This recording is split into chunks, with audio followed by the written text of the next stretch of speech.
ఒకానొక రోజు 2003 నుంచి 2005 ప్రాంతాల్లో రాజస్థాన్ మరియు మధ్యప్రదేశ్ బార్డర్స్ లో కొన్ని ఊర్లు ఉన్నాయి. నీమచ్, మందసోర్ అనే ఊర్లు. ఆ ఊర్లలోకి మమ్మల్ని ప్రభు నడిపించాడు. అక్కడ ఉన్నటువంటి అతి ప్రాముఖ్యమైన సమస్య ఏమిటి అంటే, ప్రజలు వాళ్ళ ఇంట్లో ఆడపిల్ల పుడితే చాలా సంతోషిస్తారు, గంతులు వేస్తారు, నాట్యాలు చేస్తారు. ఎందుకబ్బా అని అనుకుంటే, దేవి పుట్టింది, మా ఇంట్లో దేవి పుట్టింది అని అంటారు. ఏంటి ఇంతకు దేవి పుట్టింది అంటున్నారు? ఇంతకు మంచి సంస్కృతి ఎక్కడి నుంచి వచ్చింది వీళ్ళకి మన దేశంలో అని అనుకున్నాం. కానీ నిజం ఏంట్రా అని చూస్తే, ఆ అమ్మాయి 12 ఏళ్ళు వచ్చిన తరువాత, మొట్టమొదటిసారి పుష్పవతి అయిన తరువాత, వాళ్ళ సొంత నాన్న, వాళ్ళ సొంత అన్నా పోయి వీళ్ళ మధ్యలో పింపులుగా పనిచేసి, అంటే బడవలుగా పనిచేసి ప్రజలను కస్టమర్లను పట్టుకొస్తారు ఈ అమ్మాయికి.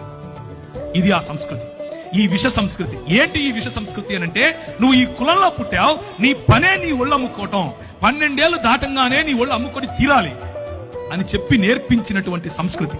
ఆ సంస్కృతిలో మేము అక్కడ ఉన్నటువంటి గవర్నమెంట్ అధికారుల దగ్గరికి వెళ్ళాం, కొంతమందిని కలిసి. అయ్యా, మరి ఇలాంటి బాచడా మరియు బేడియా అనే సమాజాలు ఉన్నాయి, వారి మధ్య వెలుగు లేదు, వారి మధ్య విద్య లేదు, వారి మధ్య పడుపు వృత్తుంది, తెలియనటువంటి రోగాలు, సెక్షువల్లీ ట్రాన్స్మిటింగ్ డిసీజెస్ ఎన్నో వస్తున్నాయి, ఎలా చేయాలయ్యా అని అంటే ఆయన అంటాడు, అది వారి కర్మ. ఏంటది? కర్మ. నీకెందుకయ్యా? ఏ దేశం నుంచి వచ్చావు నువ్వు? ఏ రాష్ట్రం నుంచి వచ్చావు నువ్వు? వాళ్ళకు నిధులు మేమెందుకు ఇవ్వాలి? అది వాళ్ళ వృత్తయ్యా, వాళ్ళు సంపాదించి ట్యాక్సులు కడతారు మాకు అంటాడు. ప్రభువా, ఏం చేయాలి? పరిశుద్ధాత్ముని శక్తి, పరిశుద్ధాత్ముని బలం ప్రభుత్వాలతో కూడా మాట్లాడటానికి మనకు శక్తినిస్తుంది. ఆ 2003లో చూసినటువంటి ఆ సన్నివేశం మా మనసులో నిండిపోయింది.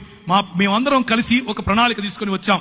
ఈ రోజు 2019కి వేలకు పైగా ఆ బాంచడా సమాజానికి చెందిన వారు, చదువుకున్న వారు ఉన్నారు.